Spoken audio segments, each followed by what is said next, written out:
মানে প্রধান শিক্ষিকার সাথে একই মত পোষণ করে তারা আমাদেরকে ফিরিয়ে দিয়েছে, তারা এই ব্যাপারে কোনো সুষ্ঠু তদন্ত বা বিচার করেনি।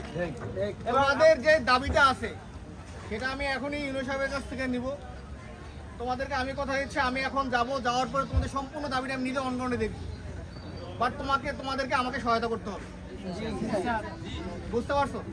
তোমার যদি প্রশাসনের প্রতি যদি আস্থা না থাকে, যদি ঘাটতি থাকে, তাহলে আমি আসছি, আমি তোমাদের সাথে কথা বলবো।